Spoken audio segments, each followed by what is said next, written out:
Welcome to all my dear students in YouTube channel of Vande Bharat Defence Academy.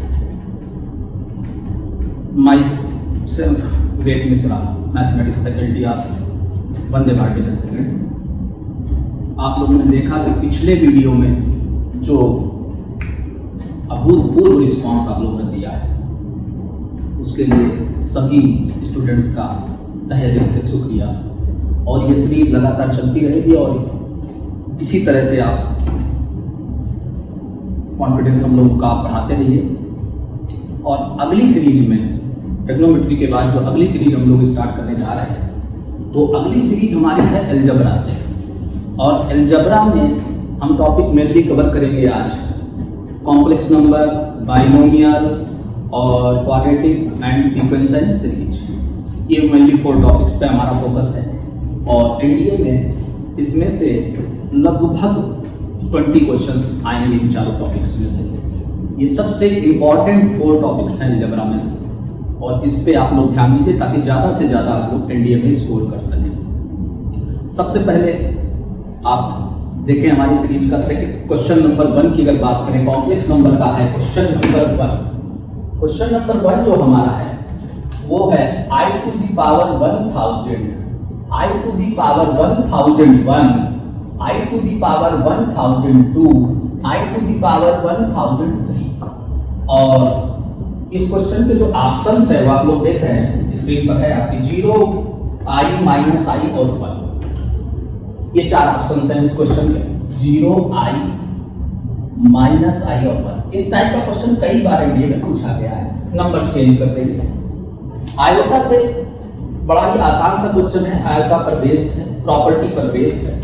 लेकिन iota की कोई property मत लगाइए अगर 4 कंसेक्यूटिव नंबर्स दिए हुए कभी भी आपको कोई क्वेश्चन आए जिसमें कहा जाए 4 क्रमागत संख्याएं अगर है, संख्या कहीं से भी स्टार्ट हो लेकिन अगर क्रमागत है, कंसेक्यूटिव नंबर है तो आप डायरेक्ट आंसर 0 टिक कर सकते हैं। किसी प्रॉपर्टी की कोई जरूरत नहीं है, आप डायरेक्ट आंसर 0 टिक करिए। लेकिन क्रमागत संख्याएं होनी चाहिए हमेशा। अगर आप प्रॉपर्टी लगा के करते तो आपको पता होना चाहिए कि जब आयोटा की पावर 4 हो तो 1 होता है और 5 हो तो I होता है, 6 हो तो -1 होता है और 7 हो तो -I होता है। ये आयोटा के बारे में आपको पता है। एक फॉर्मूला और भी बहुत ज्यादा इंपॉर्टेंट है, कई क्वेश्चंस में फॉर्मूला लगेगा, ये आयोटा के इक्वल होता है।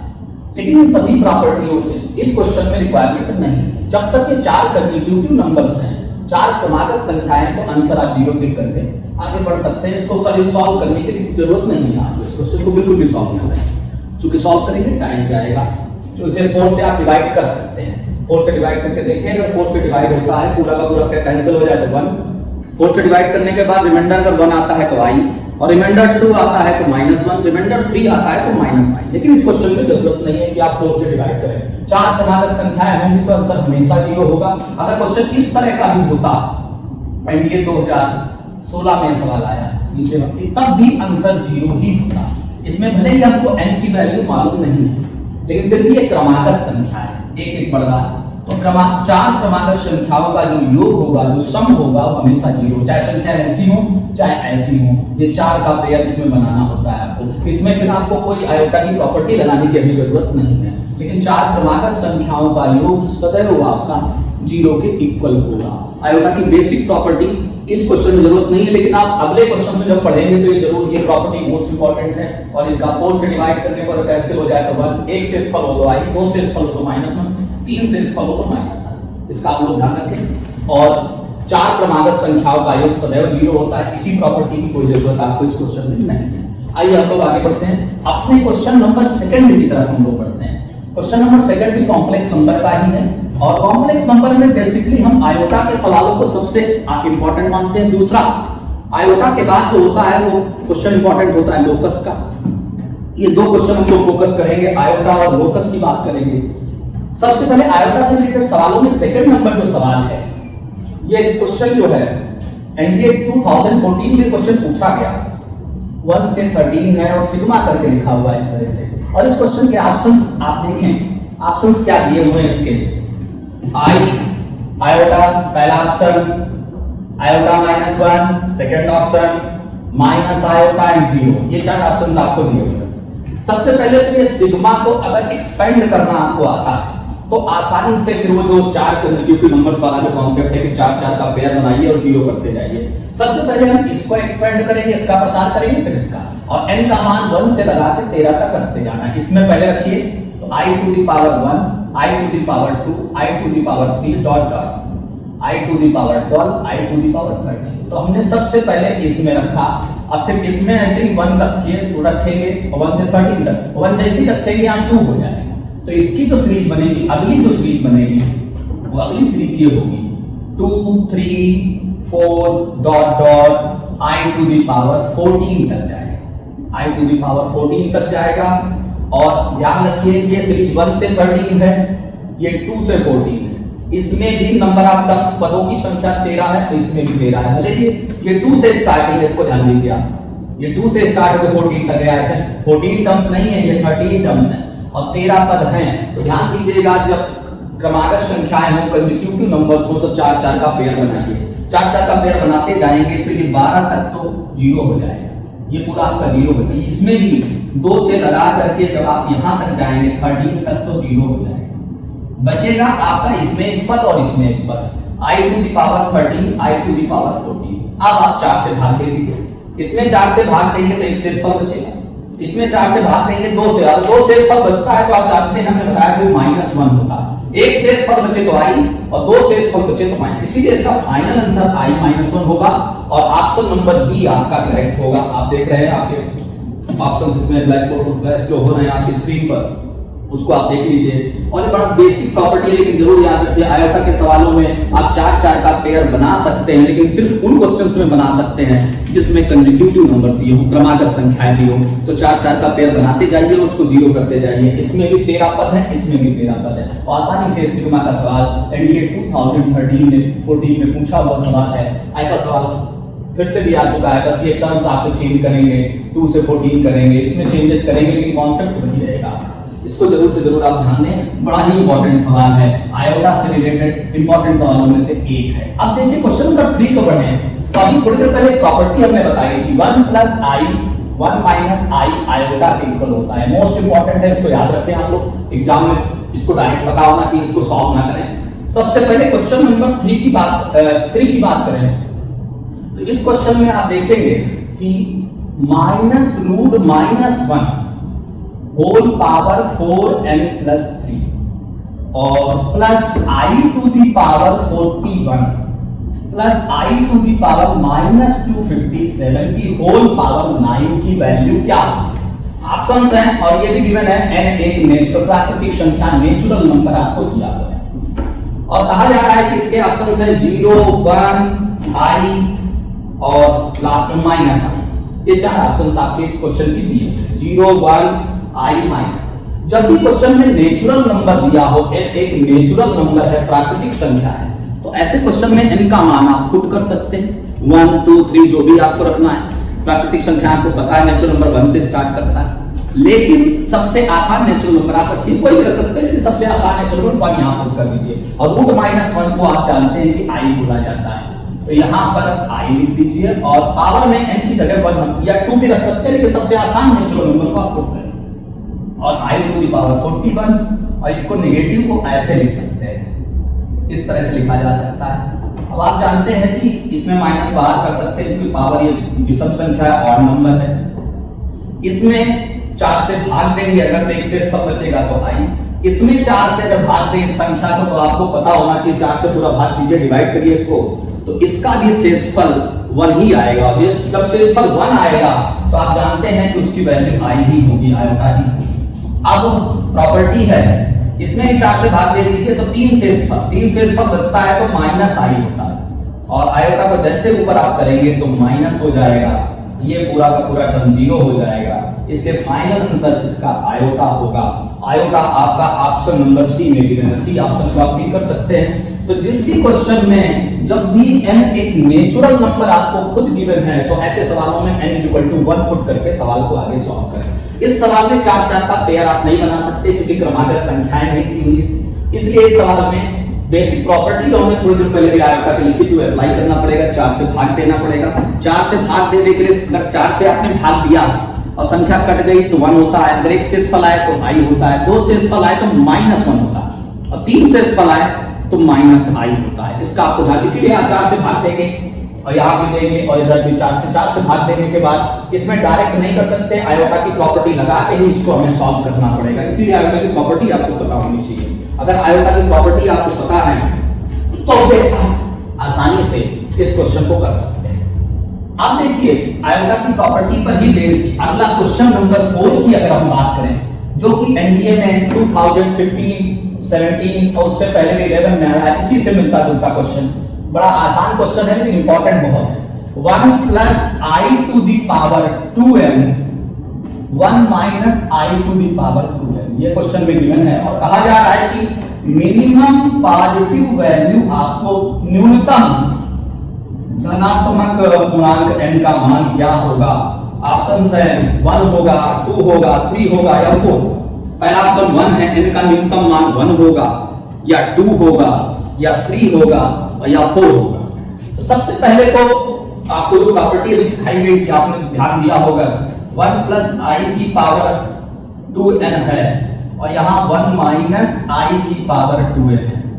इसको इस साइड शिफ्ट कर लीजिए तो ऐसे इसको लिखा जा सकता है और बराबर 1 के हो जाएगा। इसको इधर से कर लेंगे और इस पूरे का मान अभी हमने आपको बताया, इस पूरे का मान i होता है, अभी दिखाया था हमने प्रॉपर्टी आपको, और ये बराबर 1 के हो जाएगा।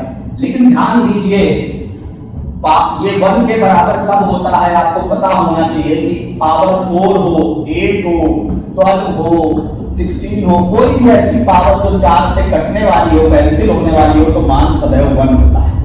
तो इसमें अगर ध्यान दें तो ये पावर जो है इसका मान कुछ भी हो सकता है, या तो 4 हो सकता है या 8 हो सकता है, 12 हो सकता है, 16 हो सकता है एंड सो ऑन। ये पावर 4 से कटने वाली होनी चाहिए तभी मान 1 संभव है। सबसे पहले आप ये लिख लें, अगर ये पावर n होता तो n, अब ये 2n है तो 2n लिखा जाएगा, 4n है तो 4n लिखा जाएगा। आप 2 से डिवाइड कर दीजिए तो ये 2 से कटेगा 2, 4, 6, 8 ऐसे। तो n के कई मान संभव है लेकिन पूछा गया है न्यूनतम मान n का क्या होगा। सबसे पहले आंसर में आप देखें 1, 2, 3, 4, तो न्यूनतम मान आपका n का ये आंसर होगा। 2 हमारा करेक्ट आंसर होगा, यही सबसे छोटा है और यही हमारा न्यूनतम होगा। इसीलिए इस सवाल का आंसर ऑप्शन नंबर बी आपका करेक्ट होगा। लेकिन अगर पावर 2n की जगह n होता तो यहाँ पर n आता, यहाँ भी n आता, तो आंसर सीधा आपका 4 हो जाता। तब आंसर 2 नहीं होता, तो पावर बदलेगा तो आंसर भी चेंज होगा, लेकिन प्रोसीजर यही रहेगा। लेकिन ये फार्मूला डायरेक्ट आपको पता होना चाहिए, तभी इस क्वेश्चन को हम जल्दी कर सकते हैं। और ये कई क्वेश्चन के लिए बड़ा यूजफुल फार्मूला है, जरूर से जरूर याद रखें। 1 plus i 1 minus i is equal to किसके होता है, फार्मूला में लिखा था इक्वल टू आई के होता है। ये बेसिक प्रॉपर्टी है आयोटा की, इसको जरूर से जरूर आप याद रखें। ये मोस्ट इंपॉर्टेंट क्वेश्चन है, कई बार एग्जाम में आया हुआ है, 14 में, 16 में, इसी से मिलता जुलता। पावर तो कभी n कर देंगे, कभी 2n कर देंगे, लेकिन ये बेसिक सवाल है, इसको जरूर से जरूर आप करें। इसका फाइनल आंसर होगा n equal to 2। Minimum value n का मान जो होगा वो 2 के बराबर होगा। सबसे पहले आयोटा के कुछ और सवालों की तरफ अगर बढ़े हैं तो आयोटा का जो क्वेश्चन नंबर 5 है, पांचवा जो सवाल है वो ये है 1 प्लस आई की पावर 4n प्लस 5। अभी थोड़ी देर पहले आपने देखा कि जिस सवाल में ये लिखा हो कि n एक नेचुरल नंबर है, n एक इसमें लिखा हुआ है n एक प्राकृतिक संख्या है, तो इस पूरे का मान क्या होगा। और ऑप्शंस आपके इस पे दिए हुए हैं, प्लस हो रहे हैं ऑप्शंस आप देख रहे होंगे, 2, 2i, -2i या i, ये चारों ऑप्शंस हैं। तो आपको थोड़ी देर पहले बताया गया जब भी लिखा हो n एक नेचुरल नंबर है, जब भी कहा जाए n एक नेचुरल नंबर है, तो ऐसे सवालों में n अगर नेचुरल नंबर है तो आप ध्यान रखिए n का मान आप 1 रख सकते हैं, 2 रख सकते हैं, लेकिन आप सबसे आसान नेचुरल नंबर ही हमेशा पुट करना चाहिए आपको। n का मान आप 1 रख देंगे तो जैसे ही 1 रखेंगे आप देखेंगे वहां रखेंगे तो 9 हो जाएगा, यहाँ 1 रखेंगे तो 7 हो जाएगा। तो आसानी से आप लोग देखिए, और इसको n का मान 1 रखना है 2 भी रख सकते हैं। और देखिए 1 minus i to the power 7, अगर ये पावर सेम होता तो सीधा भी फार्मूला हम थोड़ी देर पहले जो सीखा था वो लग जाता, लेकिन पावर डिफरेंट होने की वजह से इसको इस तरह से करना पड़ेगा। यहाँ पावर 7 और 2 में इसको ब्रेक कर लीजिए, और यहाँ भी 1 minus i to the power 7, इस पावर को हमने 9 को ब्रेक कर लिया। अब इन दोनों का पावर सेम है, तो 1 प्लस आई और 1 माइनस आई को सीधा आई लिखा जा सकता है, फॉर्मूला भी पढ़ा था हम लोगों ने, 1 प्लस आई का whole square. I to the power 7 जो होता है, अगर 4 से भाग किया जाए तो माइनस आई हो जाएगा, 3 से इस पर बचेगा। इसको आप होल स्क्वायर को ओपन कर दीजिए। आई स्क्वायर का मान जो होता है, आपने पढ़ा होगा एंकर की प्रॉपर्टी में, आई स्क्वायर का मान -1 होता है, इसलिए इस पूरी ये 0 हो गया, इसको मल्टीप्लाई करोगे 2i स्क्वायर, आई स्क्वायर फिर से -1, इसलिए फाइनल आंसर +2। थोड़ा सा कैलकुलेशन ज्यादा है, आया हुआ सवाल नहीं है ये, लेकिन फिर भी आप जिस सवाल में दिया हो n एक नेचुरल नंबर है, तो ऐसे सवालों में जरूर n का मान 1 रख के आगे आप सॉल्व कर दीजिए। लेकिन इसमें प्रॉपर्टी आपको बेसिक, ये प्रॉपर्टी मोस्ट इंपॉर्टेंट है, 1 plus i 1 minus I iota के इक्वल है, ये आपको डायरेक्ट पता होना चाहिए, क्वेश्चन बहुत लेंथी हो जाएगा। इसी आयोटा की बेसिक प्रॉपर्टी भी आपको मालूम होनी चाहिए, और उसके अलावा वो जो 4-4 का पेयर का रूल हमने सिखाया वो भी कई क्वेश्चंस में, लेकिन वो तभी एप्लीकेबल है जब संख्याएं क्रमागत या कंसेक्यूटिव नंबर्स हों। क्रमागत संख्याओं में वो बहुत ही यूजफुल है और कई बार आपके एग्जाम में आ चुका है। तो ये कुछ क्वेश्चंस थे जो आयोटा से रिलेटेड थे, जिसमें इमेजिनरी नंबर से कुछ बड़े इंपॉर्टेंट सवालों का डिस्कशन हमने किया। इन सवालों को अगर आप कवर कर लें तो आयोटा का सवाल फिर एग्जाम में आएगा, तो आपसे आसानी से आप एग्जाम में उसको निकाल सकते हैं, बहुत कम टाइम में भी निकाल सकते हैं।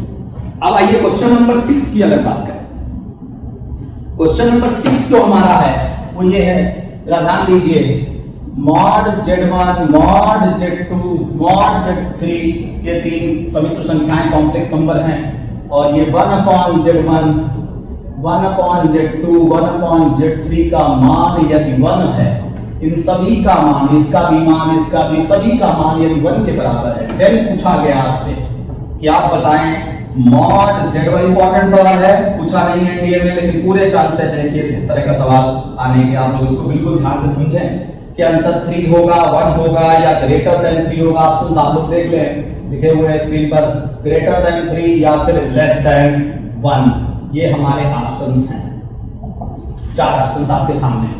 सबसे पहले तो एक बात आप समझे कि मॉडुलस की एक प्रॉपर्टी है, इसको अगर ध्यान दिया हो आपने कि z का जो भी मॉड होता है वही उसके कॉन्जुगेट का भी मॉडुलस होता है। इन दोनों के मॉडुलस में कोई फर्क नहीं है, जैसे 3 + 4i का मॉडुलस निकालें या 3 - 4i का निकालें, यहाँ मॉडुलस आप निकालेंगे दोनों का मॉडुलस 5 ही आएगा, चाहे z का है चाहे z के कॉन्जुगेट का मॉडुलस आप निकालना। मॉडुलस का फॉर्मूला आपको पता है, √x² + y², इसीलिए बेसिक प्रॉपर्टी आपको मालूम होगा।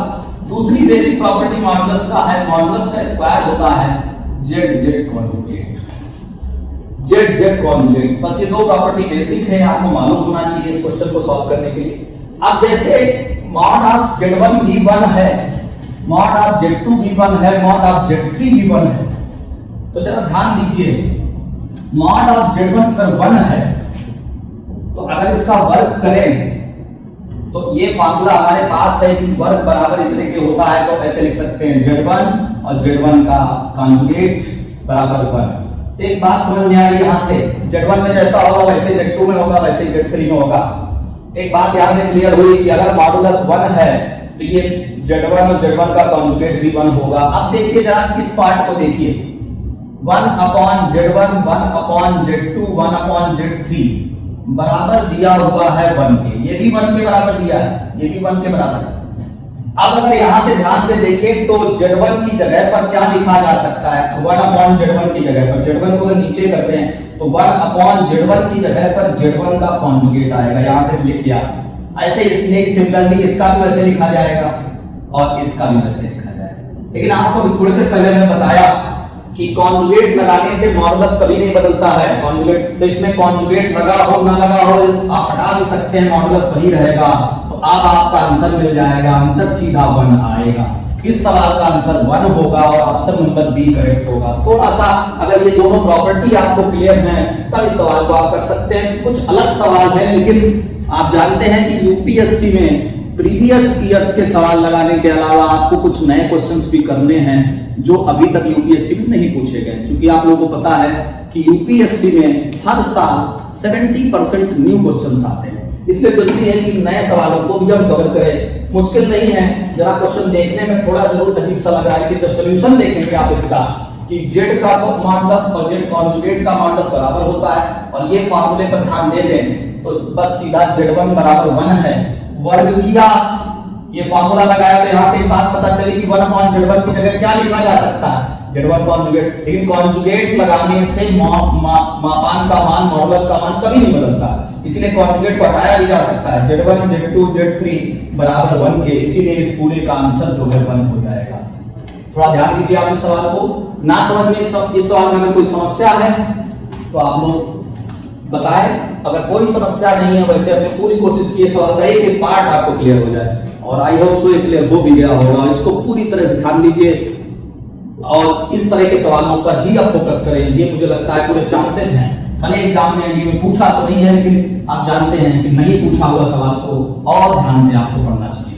आप देखिए क्वेश्चन नंबर 6 के बाद, क्वेश्चन नंबर 6 के बाद अगला जो क्वेश्चन हमारे पास है वो है 7, और ये बिंदु पथ का लोकस से संबंधित सवाल है। और कॉम्प्लेक्स नंबर में हम लोकस को भी एक इंपॉर्टेंट, जब से 2015 के बाद अब लोकस के क्वेश्चंस भी काफी आने लगे, इसलिए लोकस को भी ध्यान से पढ़ना। और लोकस के सवालों की खूबसूरती ये है कि सवाल देखते ही आप टिक कर सकते हैं, अगर आपको कॉन्सेप्ट पता है, कोई सोल्यूशन की जरूरत नहीं है। जैसे क्वेश्चन नंबर 7, Z-2 Z-3 का मॉडुलस 1 के बराबर है, तो लोकस ऑफ Z क्या होगा? पहला ऑप्शन है सरल रेखा होगा, स्ट्रेट लाइन होगा, सरल रेखा। दूसरा ऑप्शन है सर्किल होगा, या एलिप्स होगा, और या फिर पैराबोला होगा, परवलय होगा। अब अगर आपको ये जानकारी है तो सवाल को सॉल्व करने की जरूरत नहीं है। पहले तो ध्यान दीजिए, कोई भी संख्या यहां लिखी हो, कोई भी संख्या हो सकती है, 2 हो सकता है, 3, यहाँ पे कोई भी नंबर आपका लिखा उससे कोई मतलब नहीं है, A हो, यहाँ जैसे B है, कोई भी संख्या लिखी हो सकती है। अगर इधर 1 है तो इसमें लोकस हमेशा एक स्ट्रेट लाइन ही होता है। इसको हम हल करके भी देख सकते हैं क्यों सरल रेखा ये होगा, बिंदु पथ क्यों सरल रेखा होगा। या फिर 1 नहीं है, 1 के अलावा अगर कोई भी संख्या है, 1 के अलावा कोई भी हो सकता है, 2, 3, 1/2, 1/3, तो लोकस हमेशा सर्किल होगा। अगर ये जानकारी आपको है इन दोनों कॉन्सेप्ट की, तो आपको किसी भी क्वेश्चन को सॉल्व करने की जरूरत नहीं। इस टाइप क्वेश्चन जैसे ही आए तो आप सीधा 1 है, आपने देखा हमारा क्लियर है तो हमने स्ट्रेट लाइन टिक कर दिया। लेकिन ठीक है, आपने स्ट्रेट लाइन टिक कर दिया, लेकिन अगर किसी को डाउट है कि ये क्वेश्चन कैसे सॉल्व होगा, कैसे स्ट्रेट लाइन पता चला, सरल रेखा आ गया, तो z की जगह पर x + i रख करके इसको हल करें, अपने आप पूरा सॉल्व करेंगे, मापांक निकालेंगे तो एक सरल रेखा का समीकरण आ जाएगा।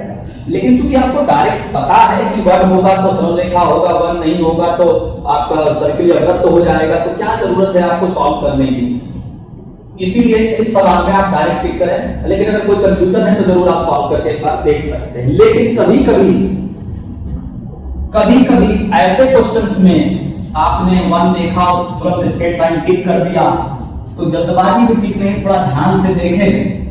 क्वेश्चन नंबर 8वां यही है कि जैसे आपने देखा 3Z-1 और Z-2 का मॉडुलस 1 है, और कहा जाए लोकस ऑफ Z, फिर वही ऑप्शन है जो पिछले क्वेश्चंस में थे कि भाई सरल रेखा होगा, स्ट्रेट लाइन हमारा लोकस होगा, या हमारा सर्किल होगा, या एलिप्स होगा, दीर्घवृत्त होगा, या पैराबोला, या हमारा परवलय होगा। ये ऑप्शन आपके सामने। सबसे पहले जैसे ही आपने 1 देखा, स्ट्रेट लाइन टिक कर दिया, ये जल्दबाजी ना करें, एनडीए 2015 में पूछा हुआ सवाल है। लेकिन ध्यान दीजिए, 1 तो ठीक है, 1 लिखा हुआ है, लेकिन आपने एक बात गौर की होगी, जो हमने लिखा था यहाँ पे Z-A Z-B, अगर 1 है तो स्ट्रेट लाइन होता है, सरल रेखा हो जाता है आपका बिंदु पथ।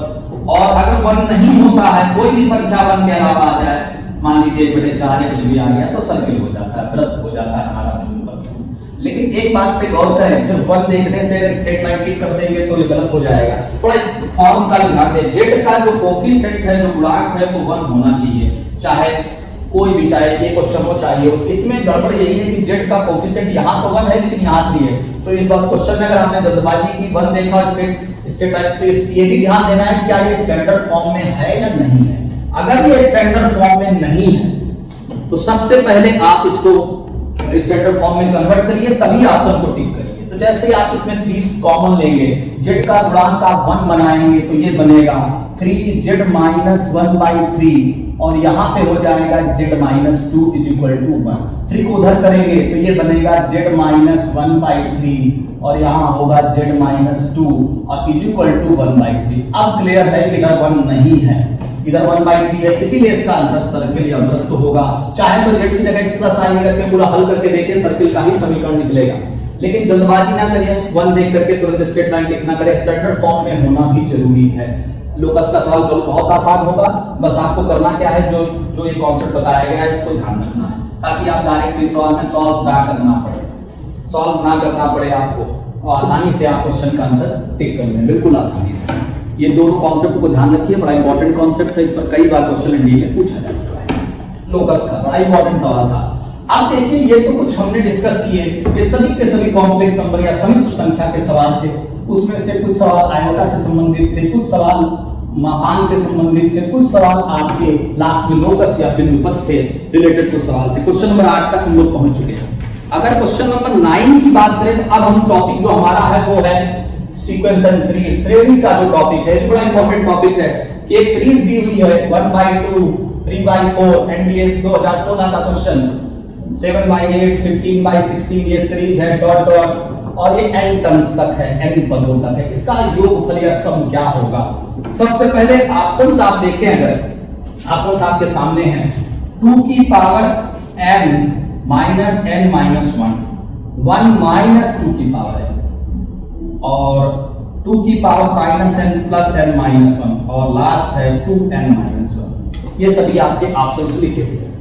सबसे पहले तो जब भी कोई सीरीज दी हो, सीरीज चाहे कोई एपी हो, जीपी हो, एचपी हो या मिक्स सीरीज हो, मिश्रित श्रेणी हो, अगर योग n पदों तक पूछता है, n पदों तक, तो ऐसी सीरीज में आपको कोई फॉर्मूला लगाने की जरूरत नहीं है कि आप एपी का फॉर्मूला n पदों का योगफल आपको याद होगा n/2 2a plus n minus 1 into d, या जीपी में भी n पदों का फॉर्मूला होता है, वो ना लगाएं जब n पदों का योगफल पूछा जाए। ऐसे सवालों में आप थोड़ा सा अगर ट्रिक्स का यूज करें, जो मैंने पहले ही बताया हुआ है कि ट्रिक और कॉन्सेप्ट का आपको बैलेंस बनाना है, जहां पे ट्रिक की जरूरत हो जरूर ट्रिक का इस्तेमाल करें। सबसे पहले तो ध्यान दें कितने पदों तक का सम पूछा गया है इस क्वेश्चन में। इस क्वेश्चन में आपको n पदों तक का सम पूछा गया है। तो सबसे पहले आप यहां पर पद सेलेक्ट कर सकते हैं, एक पद या 2 पद, लेकिन सबसे कन्वीनियंट होता है कि आप 2 पद करें, आपको हमेशा कोई दिक्कत नहीं होगी। तो आप क्या करें, यहां से 2 पद ले लें, एक भी ले सकते हैं, लेकिन हमेशा आप कोशिश करें इसमें क्वेश्चन गलत होने का चांस नहीं रहता। अब यहां से एलसीएम ले लें, 4 हो गया, आप जानते हैं ये पूरा 5/4 हो गया। कितने पदों का आपने सम किया है? सिर्फ आपने 2 पदों का सम किया, पूरी सीरीज का सम नहीं किया। अब इसमें वो ऑप्शन सही होगा इन चारों में से जो ऑप्शन आपके सामने है, जिसमें n बराबर 2 रखने से ये मिल जाए, क्योंकि आपने सीरीज का सम तो सिर्फ 2 ही पदों का किया है। तो सबसे पहले आप n बराबर 2 किस ऑप्शन में रखेंगे, फिर इसमें रखेंगे, देखते हैं इसमें 5/4, इसमें रखने से 5/4 नहीं आएगा, करके देखें, 2 रखा 4 हुआ और ये पूरा 1 आएगा, इसमें भी नहीं आएगा। इसमें जरा n बराबर 2 रख के देखें, तो 2 की पावर माइनस 2 प्लस 2 माइनस 1, ये 1/4 हो जाएगा सॉल्व होने के बाद, ये पूरा 1। हाँ, इसमें 5/4 में 5/4, इसलिए हमारा यही फाइनल आंसर होगा।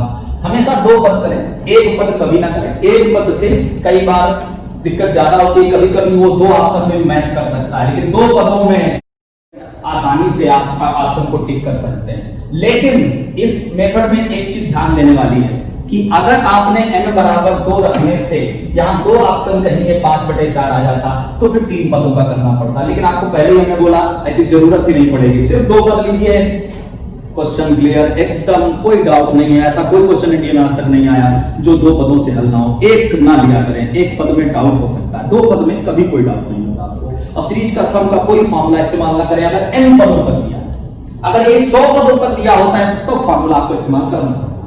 इसका जरूर से जरूर ध्यान रखें। n पदों वाले सवाल में फॉर्मूले की कोई जरूरत ही नहीं, जो तरीका सिखाया जा रहा है उस पर ध्यान दें कि कैसे योगफल आप सीरीज का करेंगे, चाहे सीरीज कोई भी हो। अब आते हैं हम लोग क्वेश्चन नंबर 10 की तरफ। इसमें लिखा है कि a की पावर n इफ अरिथमेटिक समांतर माध्य of a and b, a और b का समांतर माध्य ये दिया हुआ है, और a और b का समांतर माध्य क्या होता है, ये शायद आपको समांतर माध्य का फॉर्मूला पता हो कि और पूछा गया है, देन n का मान क्या होगा। ऑप्शंस दिए हुए हैं आपके, आपने देखा ऑप्शंस क्या दिए हुए हैं, -1, 0, 1 एंड नन ऑफ दीज, ये आपके ऑप्शंस दिए हुए हैं। सबसे पहले तो समांतर माध्य का जो फार्मूला होता है वो a + b/2 होता है। अगर इस क्वेश्चन को नॉर्मल तरीके से आप सॉल्व करने जाएंगे तो n का मान निकालने में समय लगेगा, लेकिन एक बात आप ध्यान रखिए, यहां मैं लिख देता हूं, जब भी a की पावर n, b की पावर n और इस तरह से कोई भी आपको व्यंजक दिया हुआ है, इसको हम चाहते हैं कि ये am का फार्मूला बन जाए, या am का फार्मूला a + b/2 होता है, तो ये am का फार्मूला तभी बनेगा, am का फार्मूला तभी बनेगा जब n का मान आप इसमें रख देंगे 1। ये गुणोत्तर माध्य का फार्मूला तब बनेगा जब n का मान रखा जाएगा 1/2। ये हरात्मक माध्य जो हार्मोनिक मीन का फार्मूला तब बनेगा जब n का मान रखा जाएगा 0। तो इन तीनों में से कोई भी सवाल एग्जाम में आ जाए तो आप आसानी से ये फार्मूला समांतर माध्य में भी कन्वर्ट हो सकता है, ये समांतर गुणोत्तर माध्य n के मान पे निर्भर करेगा, लेकिन यहाँ हम क्वेश्चन में दिया है कि हमें चाहिए कि ये फार्मूला समांतर माध्य का फार्मूला बन जाए, और समांतर माध्य होता है a + b/2, इसलिए n का मान जैसे ही 1 रखेंगे ये ऑटोमेटिक n का मान 1 रखने से ये फार्मूला बन जाएगा a + b/2। तो ऐसे सवालों में डायरेक्ट पता होना चाहिए कि ये फार्मूला समांतर माध्य कब बनेगा, जब n का मान 1 होगा, गुणोत्तर माध्य कब बनेगा, जब n का मान 1/2 होगा, और हरात्मक माध्य हार्मोनिक मीन कब बनेगा, जब n का मान 0 होगा। इसीलिए इस सवाल में ये डायरेक्ट कॉन्सेप्ट है, इसको याद रखें, वैसे सॉल्व करने में बहुत जल्दी है लेकिन ये बहुत इंपॉर्टेंट ट्रिक है, इसलिए इस सवाल का फाइनल आंसर होगा ऑप्शन नंबर सी आपका करेक्ट होगा इसका। इसको ध्यान दीजिए आप लोग कि ये फार्मूला समांतर माध्य कब बन सकता है, n के किस मान के लिए संभव है, तो n के मान अगर 1 होगा तो जरूर ये फार्मूला कन्वर्ट होकर a + b/2 बन जाएगा। या गुणोत्तर माध्य में कब कन्वर्ट होगा वो क्वेश्चन यहाँ पे नहीं है, लेकिन अगर गुणोत्तर माध्य होता तो आंसर दूसरा होता, 1/2 होता, या हरात्मक माध्य होता तो आंसर क्या होता आपका 0। आप पुट करके इसको देख सकते हैं, पुट करके आप इसको देख सकते हैं, पुट करके आप इसको आसानी से कि ये गुणोत्तर माध्य कब बनेगा, हरात्मक माध्य कब बनेगा, ठीक है, आसान एकदम इंपॉर्टेंट क्वेश्चन है, पूरा चांस है इस तरह का क्वेश्चन आने का एनडीए में, इसको ध्यान से देखें और कोई डाउट नहीं है, आसानी से आप इस क्वेश्चन को एग्जाम में कर सकते हैं। जैसे क्वेश्चन नंबर 11 की तरफ अगर हम जाएं तो क्वेश्चन नंबर 11 ये है कि अगर किसी भी समांतर श्रेणी में n पदों का योगफल n² - 2n है तो बताएं कि फिफ्थ टर्म क्या होगा, पांचवा पद क्या होगा, T5 पांचवा पद समांतर श्रेणी का क्या होगा, 5 होगा, 7 होगा, 8 होगा या 15। ये दिया हुआ है आपके ऑप्शंस आप सामने देख रहे हैं 5, 7, 8 और 15। सबसे पहले ये कितने पदों n पदों का योगफल दिया है और पांचवा पद आपसे पूछा है फिफ्थ टर्म इस सीरीज का क्या होगा। बड़ा इंपॉर्टेंट सवाल है, एनडीए 2014 में, 17 में और उससे पहले 2002 में इस तरह का सवाल आया हुआ है। n पदों का योगफल दिया रहेगा और उससे पद पूछा जाएगा SN की हेल्प से। तो SN जो दिया हुआ है कितने पदों का योगफल है, n पदों का योगफल। तो सबसे पहले इसमें n का मान 1 रख दीजिए S1 और इसको हल कर दीजिए -1 आया, फिर n का मान 2 रख दीजिए और इसको हल कर दीजिए तो इसमें आपको 0 मिल जाएगा। तो ये जो S1 है, S1 का मतलब होता है एक पद का योगफल, सम ऑफ 1 टर्म्स, ये होता है सम ऑफ 2 टर्म्स। एक पद का योगफल का मतलब पहला ही पद होता है, पहला ही पद यानी a का मान 1, और इसमें दो पदों का योगफल है, दो पदों का योगफल 0 आया है, तो आप जानिए इसमें पहला पद भी शामिल है, इसमें दूसरा पद भी शामिल है, और पहले पद का मान आपको पहले से ही पता है कि पहले पद का मान -1 है, पहला पद हमने निकाल रखा है। तो इसमें चूंकि दो पद शामिल हैं तो आपको पहला पद अगर मालूम भी हो गया है कि सीरीज का पहला पद -1 है तो अगला पद कैसे निकलेगा, सीरीज कैसे आगे बढ़ेगी। तो पहले ये S1 का मतलब तो होता है एक पद का योगफल, तो एक पद का योगफल का मतलब पहला ही पद। इसमें S2 का मतलब होता है दो पदों का योगफल, और दो पदों के योगफल का वैल्यू 0 है, पूरा दो पदों का जोड़ 0 है, और इसमें दो पद शामिल हैं तो अगर इसमें हमको दूसरा पद निकालना है तो पहले पद को इसमें घटाना पड़ेगा, इसीलिए 1 आ जाएगा। इस तरीके की सीरीज आपकी आगे बढ़ेगी।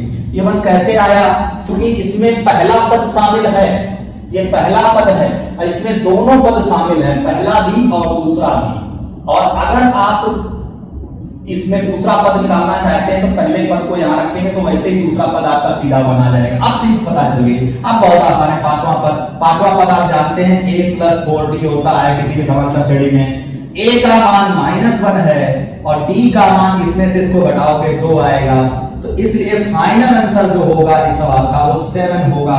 अगर आपने सीरीज पता कर ली, सीरीज पता करने का तरीका आपने बताया कि पहले 1 रखिए फिर 2 रखिए और फिर ये कोशिश करें क्या सीरीज। अब सीरीज पता चल गई तो 5वां 10वां जो भी पद पूछेगा वो आसानी से हम निकाल सकते हैं। इसको ध्यान से देखिएगा, एसएम की हेल्प से हमने सीरीज कैसे पता किया। सबसे पहले 1 रखा फिर 2 रखा। 1 का मतलब एक पद का योगफल, 2 का मतलब दो पदों का, और दो पदों का योगफल ये है। पहला पद अगर यहाँ रख दिया जाएगा दूसरा पद अपने आप निकलता है। एक बार सीरीज पता हो जाए तो आसानी से हम लोग इसको, बड़ा इंपॉर्टेंट क्वेश्चन है, इस पे ध्यान दीजिएगा, एक मोस्ट इंपॉर्टेंट है। क्लियर हो गया होगा आसानी से।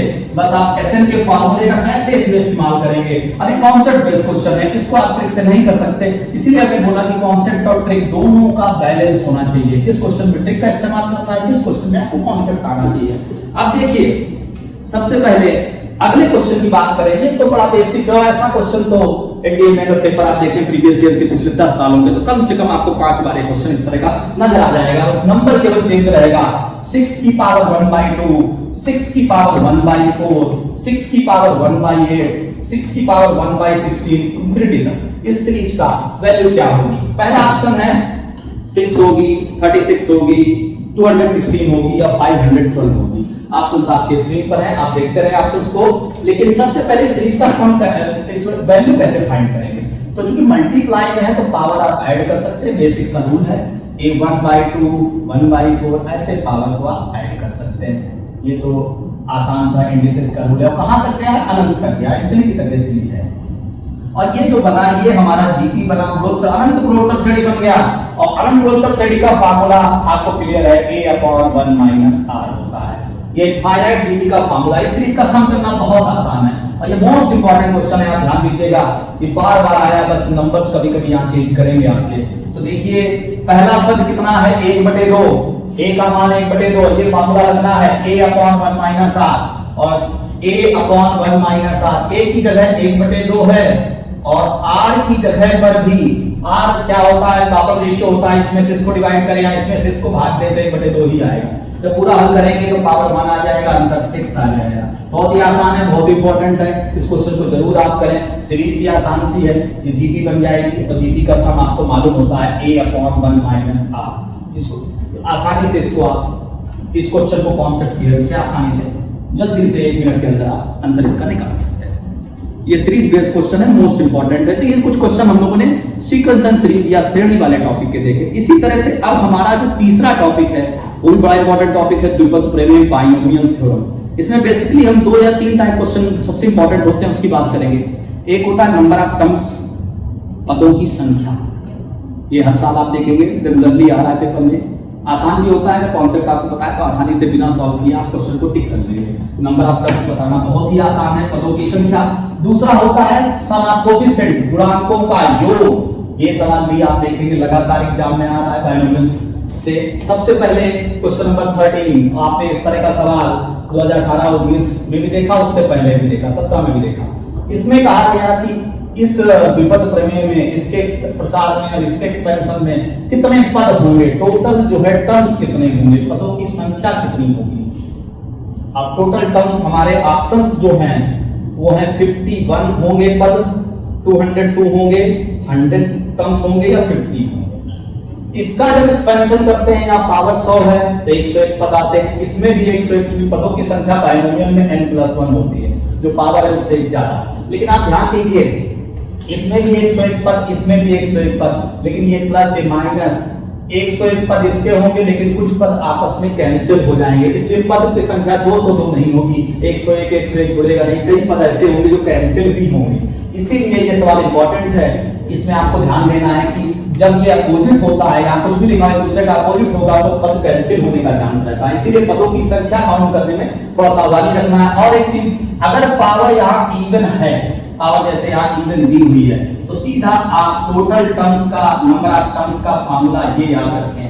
टोटल नंबर ऑफ टर्म्स का फार्मूला होगा n/2 + 1, या फिर टोटल नंबर ऑफ टर्म्स का एक फार्मूला हम और लिख रहे हैं, लेकिन पावर इवन होना चाहिए, पावर इवन होना n/2। लेकिन ये फार्मूला तब लगाना है जब यहाँ प्लस हो, तब ये लगाइए, और यहाँ अगर माइनस है प्लस की जगह पर तो ये फार्मूला हो जाएगा n/2। ये दोनों ही फार्मूला आपको पता होना चाहिए, ये फार्मूला कब इस्तेमाल करना है, इसका कब इस्तेमाल करना है। और ये दोनों ही फार्मूले तभी इस्तेमाल करते हैं जब एक प्लस का दिया हो, माइनस का दिया हो। इस चिन्ह का भी बड़ा मतलब है कि यहाँ वाला चिन्ह कौन सा है। अगर ये साइन प्लस है तो फार्मूला ये लगेगा, अगर ये साइन माइनस है तो ये लगेगा। अब देखिए फार्मूला ये लगाना n/2 + 1, ये फार्मूला इस क्वेश्चन में नहीं लगेगा क्योंकि यहाँ माइनस होता तो लगता। अब n/2 + 1, n का मान 100 है, 100 जैसे ही रखेंगे ये 51 टर्म्स आ जाएंगे। बड़ा आसान सा क्वेश्चन है, इसको ध्यान रखिएगा। इवन पावर के लिए दो रूल है, इनको ध्यान रखिए, ये दोनों पता होने चाहिए। ये कब इस्तेमाल करना है, ये कब इस्तेमाल, एक होता है n/2 + 1, एक होता है n/2।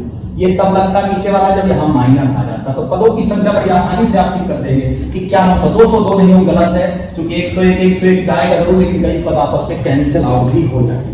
इसलिए इस कॉन्सेप्ट को जरूर से जरूर आप नोट करें। पावर इवन है तो दो केसेस है, दोनों केस पर फोकस होना चाहिए, प्लस में क्या करेंगे और माइनस में क्या करेंगे। अगर क्वेश्चन ऐसा भी होता तब भी आंसर वही होता, 3x + 4y की पावर 100। कुछ भी हो, अगर अपोजिट है तो जरूर वो कॉन्सेप्ट लगेगा, इसका भी आंसर वही होगा। पदों की संख्या नंबर ऑफ टर्म्स 51 होंगे, बस ये एक दूसरे का अपोजिट होना चाहिए, कुछ भी लिखा उससे फर्क नहीं पड़ता। इसीलिए इस सवाल का जो फाइनल आंसर होगा वो 51 टर्म्स होगा, इसको जरूर से। और बाइनोमियल में जो पदों की संख्या होती है वो हमेशा n+1 है, फॉर्मूला भी बताया था हमने। अब जो अगला क्वेश्चन है, question number 14, a + b + c की पावर 10, और कहा जाए नंबर ऑफ टर्म्स, पदों की संख्या कितनी होगी इस सवाल में। तो जल्दबाजी में इसको टिक ना करें कि पदों की संख्या इसमें 11 होगी, 21 होगी या 55 होगी या 66।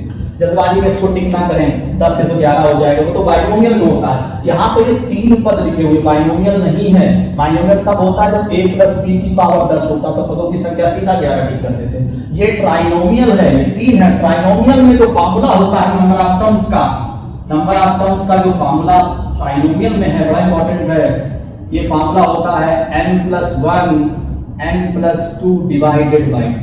ये फार्मूला ट्राइनोमियल के, बाइनोमियल का फार्मूला तो सिर्फ n+1 होता है, लेकिन बाइनोमियल का फार्मूला यहाँ एप्लीकेबल नहीं है, क्योंकि बाइनोमियल है ही नहीं है। 3 टर्म लिखे हुए हैं, 3 टर्म मतलब ट्राइनोमियल। अब देखिए जरा इसमें n का मान जो है वो आप 10 रख सकते हैं। 10 रख के जैसे ही सॉल्व करेंगे आप सीधा n का मान 10 रख दीजिए, फॉर्मूला जरूर याद कर लें, लेकिन इसको सिर्फ ट्राइनोमियल में इस्तेमाल करिएगा। और इसको जैसे ही आप सॉल्व करेंगे 11 हो जाएगा, 12 हो जाएगा /2, ये 66 आपका पदों की संख्या 66 होगी। ऑप्शन नंबर डी को आप टिक कर सकते हैं। इसीलिए बड़ा इंपॉर्टेंट क्वेश्चन है, इसको जरूर से जरूर आप करें पदों की संख्या का। लेकिन n+1 नहीं होगा, वो तो बाइनोमियल फार्मूला होता है, पदों की संख्या n+1 होती है। ये तो ट्राइनोमियल है, इसका फार्मूला अलग होता है, n+1 n+2 / 2।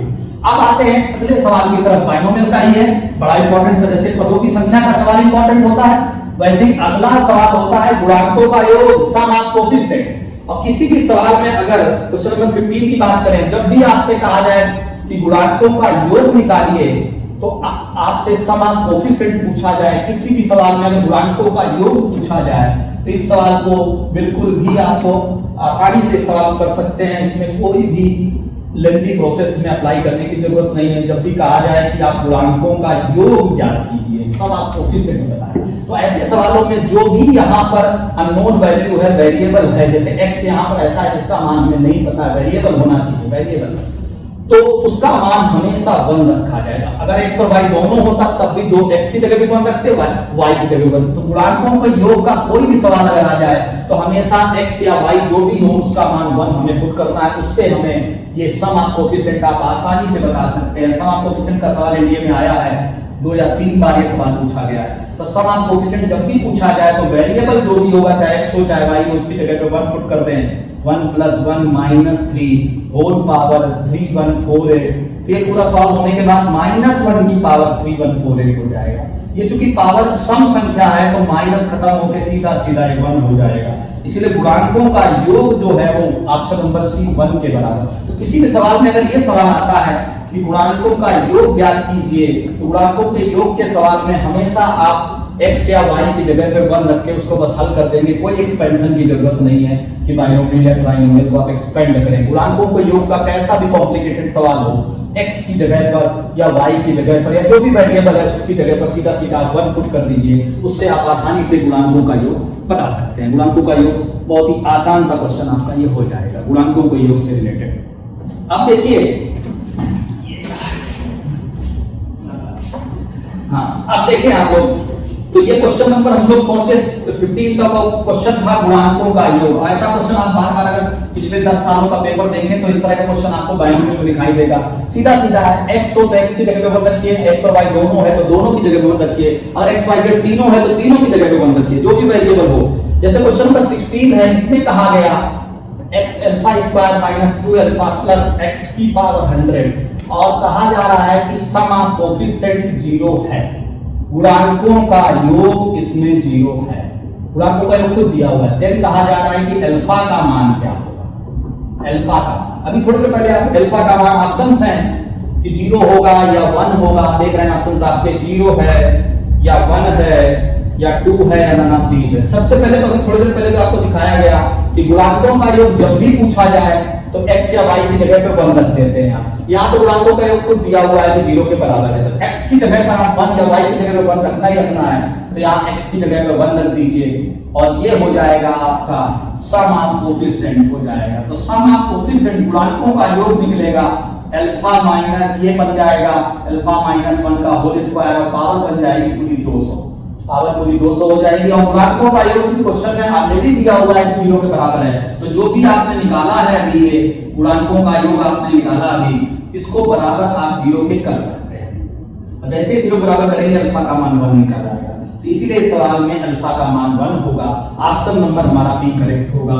तो जब भी गुणांकों का योग पूछा जाए तो उस सवाल में वेरिएबल की जगह पे 1 रख दीजिए। इसमें गुणांकों का योग ऑलरेडी दिया हुआ है, अल्फा का मान पूछा जा रहा है, तब भी आपको x की जगह पे 1 रख के पहले गुणांकों का योग निकाल लिया और बराबर 0 के करके फिर अल्फा का मान निकाल लिया। गुणांकों का योग निकालने का एक ही तरीका है, वेरिएबल की जगह पर आप 1 रख दीजिए हमेशा। गुणांकों के योग का सवाल बहुत आसान होगा, आसानी से आप इसको सॉल्व कर सकते हैं, कोई एक्सपेंशन कोई कैलकुलेशन कोई जरूरत नहीं। गुणांकों को योग का सवाल हो या फिर पदों की संख्या हो, दोनों ही बायोलॉजी में बड़े आसान सवाल माने जाते हैं आपके, और आसानी से आप कर सकते हैं और बिल्कुल भी आपको टाइम नहीं लगेगा, और इन सब मेथड का यूज करके आपकी स्पीड बढ़ेगी। अब देखें, सबसे पहले हम क्वेश्चन नंबर 17 की बात करें।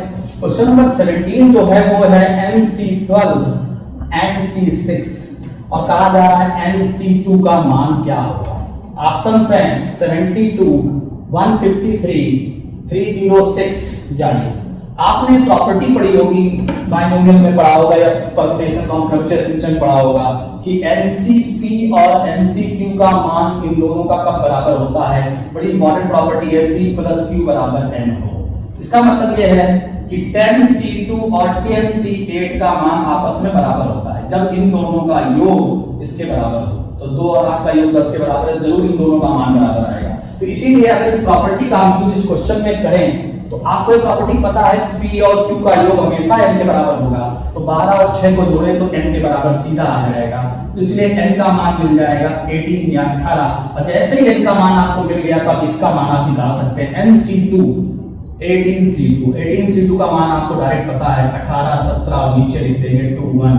इसको सॉल्व करें तो ये 153 हो जाएगा। अगर ये बेसिक प्रॉपर्टी आपको पता है तो ऑप्शन नंबर बी को आप टिक कर सकते हैं। ये बेसिक प्रॉपर्टी कि 2 कॉम्बिनेशन की वैल्यू कब इक्वल होगी, तो आपको एग्जांपल से भी समझाया कि इसका और इसका सम इसके इक्वल होना चाहिए, तो हमेशा इन दोनों का मान बराबर होगा, इसीलिए P + Q = N होगा। तो इसीलिए सवाल में अगर अप्लाई करें उस प्रॉपर्टी को तो 12 और 6 ऐड होगा और सीधा n का मान जैसे मिल गया तो अब इसका मान निकालना हमारे लिए पॉसिबल है बहुत आसानी से। लेकिन यहाँ से पहले n का मान निकालिए, तब यहाँ पे यूज करके फिर आसानी से हम लोग इस क्वेश्चन को कर सकते हैं। इस क्वेश्चन में ट्रिक तो नहीं, कॉन्सेप्ट पे चलना पड़ेगा। तो मैंने पहले बताया क्वेश्चन कॉन्सेप्ट पे भी चलेगा, ट्रिक पे भी चलेगा, लेकिन क्वेश्चन के हिसाब से होगा। आप हर क्वेश्चन को ना तो ट्रिक से कर सकते हैं, ना हर क्वेश्चन को कॉन्सेप्ट से करना चाहिए। क्वेश्चन के अकॉर्डिंग आपको अपनी अप्रोच बदलनी पड़ेगी। अब देखिए, सबसे पहले हम लोग क्वेश्चन नंबर 17 तक हम लोग पहुंच चुके हैं और हमने कई क्वेश्चंस देख लिए, और अब हमारा जो टारगेट है वो है क्वाड्रेटिक इक्वेशन के कुछ क्वेश्चंस की बात करने। क्वाड्रेटिक इक्वेशन में सबसे इंपॉर्टेंट 2 क्वेश्चंस होते हैं निर्धारक समीकरण में, एक तो मॉडुलस का सवाल हो और एक सवाल हो रूट्स के बारे में, मूलों के बारे में जानकारी दी हो। तो अगर क्वेश्चन नंबर इसके बाद आगे बढ़े, हम लोग 17 के बाद आगे बढ़े और क्वेश्चन नंबर हम 19 की बात करें, क्वेश्चन नंबर 19 हमारा है वो ये है, बड़ा इंपॉर्टेंट क्वेश्चन है, डीए में इस तरह का मॉडुलस क्वेश्चन खूब आता है क्वाड्रेटिक इक्वेशन में। बहुत ध्यान से देखें, x square minus 5 mod x plus 6 बराबर 0, और कहा जा रहा है आपसे कि इसमें नंबर ऑफ सॉल्यूशन या नंबर ऑफ रूट्स बताएं, नंबर ऑफ रियल रूट्स कितने होंगे, कितने इस समीकरण के मूल होंगे। ऑप्शन है 2 होगा या 0 होगा या 1 होगा या 4 होगा। आप लोग देख लो, इसमें ऑप्शन दिखाई दे रहे होंगे आपको। आप देखिए इस तरह का क्वेश्चन खूब पूछा गया है रूट से रिलेटेड। इसमें दो तरह मूलों की संख्या पूछी गई है। अब देखिए इसमें मॉड नहीं लगा, यहाँ मॉड लगा, स्क्वायर लेकिन जब लगा होता है तो आप ध्यान रखिए मॉड लगा हो या न लगा हो, मॉड इन दोनों में कोई फर्क नहीं। इसीलिए इस वाले को आप ऐसे भी लिख सकते हैं, कोई फर्क नहीं है स्क्वायर में मॉड लगा हो या ना लगा हो। आप इसका गुणनखंड या फैक्टर कर लेंगे तो फैक्टर जो होगा 6 से 5 आप आसानी से जल्दी से लिखना आना चाहिए। एक गुणनखंड ये हो जाएगा और एक फैक्टर ये हो जाएगा। अब यहां से मॉड x का मान 3 आ गया और मॉड x का मान 2 आ गया। अब यहां से हल करेंगे तो x का मान 2 निकलेगा, प्लस 3 भी होगा, माइनस यहां से भी x का मान 2 होगा, प्लस माइनस 2। तो x के कुल जो अगर यहाँ लेकिन अगर निगेटिव लगा होता तो ये रिजेक्ट हो जाता, क्योंकि मॉड का मान कभी निगेटिव नहीं होता। लेकिन यहाँ निगेटिव नहीं लगा हुआ है, इसलिए ये भी लेना है और ये भी लेना है, इसलिए यहाँ से भी 2 मान निकलेगा, यहाँ से भी 2 मान निकलेगा। इसलिए टोटल मानों की संख्या 4, मूलों का योग, मूलों की जो संख्या होगी वो 4 के बराबर होगी।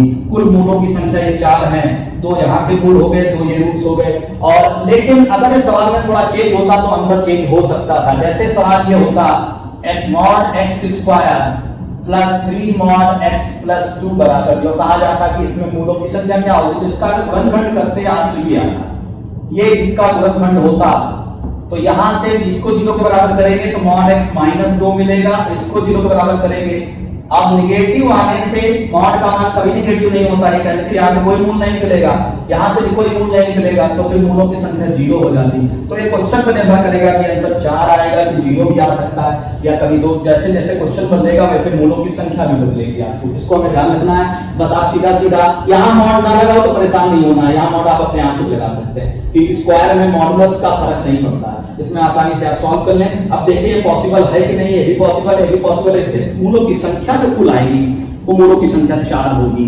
और कभी कभी क्वेश्चन में अगर चेंज हो जाए तो संख्या चेंज भी हो सकती है, हमने बताया। लेकिन इस पर्टिकुलर क्वेश्चन में 19 नंबर पर मूलों की संख्या जो फाइनल आंसर होगा वो 4 होगा। मूलों की संख्या हमारी जो है वो 4 के बराबर होगी। तो बड़ा इंपॉर्टेंट क्वेश्चन है आपके क्वाड्रेटिक इक्वेशन का। मॉडुलस का कोई भी क्वेश्चन हो, ये सबसे इंपॉर्टेंट क्वेश्चन माने जाते हैं पूरे क्वाड्रेटिक इक्वेशन में। इस पे आप ध्यान दीजिएगा, कहीं कोई समस्या नहीं है। बस इससे मत देखिएगा कि यहाँ मॉड नहीं लगा है तो आप ये मॉड क्यों नहीं है यहाँ पर, आप ये प्रॉपर्टी पता होनी चाहिए। मॉड आप लगाएं, इसको आसानी से सॉल्व करते जाएं। और लेकिन अगर क्वेश्चन इस तरह का होगा तो मूलों की संख्या 0 भी आ सकती है। इससे क्वेश्चन पर डिपेंड करेगा, आपको सॉल्व करें और फिर ऑप्शन को टिक करें। मॉडुलस के सवाल पे खास तौर से क्वाड्रेटिक इक्वेशन में ध्यान दें। मॉडुलस का सवाल आपको बिल्कुल क्लियर होना चाहिए क्वाड्रेटिक के सवालों में। आज हमने कुछ आपने देखा कि हमने शुरुआत की थी, अभी स्टार्टिंग हमारा कॉम्प्लेक्स नंबर था, आपने आयोटा का सवाल किया, उससे रिलेटेड सवाल किया। दूसरा हमने सवाल किया लोकस। फिर हम सेकंड पार्ट में जब आए तो हमने कुछ क्वेश्चन डिस्कस किए सीक्वेंस एंड सीरीज, श्रेणी के। उसमें हमने सम ऑफ एन टर्म्स या फिर आपका जीपी हो, इस तरह कुछ इंपॉर्टेंट सवाल डिस्कस किया आपके साथ, जिनके पूरे चांसेज हैं कि अपकमिंग एग्जाम एनडीए में आपके क्वेश्चंस आएंगे। इनको ढंग से देख लें, एक एक क्वेश्चन की प्रैक्टिस करें ताकि ज्यादा से ज्यादा क्वेश्चन आप एग्जाम में अटेम्प्ट कर सकें। इसके बाद जो थर्ड डिस्कशन था वो था बाइनोमियल थ्योरम का, जिसमें नंबर ऑफ टर्म्स की हमने बात की, पदों की संख्या। या दूसरा जो हमारा क्वेश्चन था वो था सम ऑफ कोएफिशिएंट, गुणांकों का योग, मोस्ट इंपॉर्टेंट क्वेश्चन। और इसके बाद जो चौथा पार्ट हम लोग डिस्कस कर रहे थे क्वाड्रेटिक इक्वेशन में, मॉडुलस के सवाल पे खास फोकस हमारा होना चाहिए कि मॉडुलस के सवाल में कैसे पता करेंगे नंबर ऑफ रूट्स, मूलों की संख्या कितनी होगी। आज का जो वीडियो था वो अलजेब्रा से रिलेटेड था, कुछ टॉपिक हमने 3-4 टॉपिक को मिक्स करके वीडियो बनाया। आशा करते हैं कि ये वीडियो आपको अच्छा लगेगा और इस वीडियो से आपको आने वाले एग्जाम में काफी मदद मिलेगी। एक अलजेब्रा का और वीडियो अगली सीरीज में आएगा जिसमें हम कवर करेंगे टॉपिक परम्यूटेशन और कॉम्बिनेशन की, थोड़ी सी बात करेंगे, थोड़ा प्रोबेबिलिटी का पोर्शन है। तो ये जो अलजेब्रा के कुछ बचे हुए टॉपिक्स है इनका भी डिस्कशन अगली सीरीज में होगा। फिर उसके बाद कैलकुलस पे जाएंगे। और इस वीडियो को आप देखें और देखें इसके जो क्वेश्चंस आपको बताए गए हैं उस पे सभी के सभी हर एक टॉपिक के सबसे चुनिंदा क्वेश्चंस को कवर किया गया है। बाकी जो आपने पिछले वीडियो पे सपोर्ट दिया वो बहुत ही अविश्वसनीय सपोर्ट था। और ये सपोर्ट आपका लगातार जारी रहेगा ताकि हम लोगों का कॉन्फिडेंस बढ़ता रहे और हम आपके लिए अच्छे अच्छे वीडियो, इस तरह से हेल्पफुल वीडियो हम आपके लिए बनाते रहें। जय हिंद, जय भारत, जय वंदे मातरम।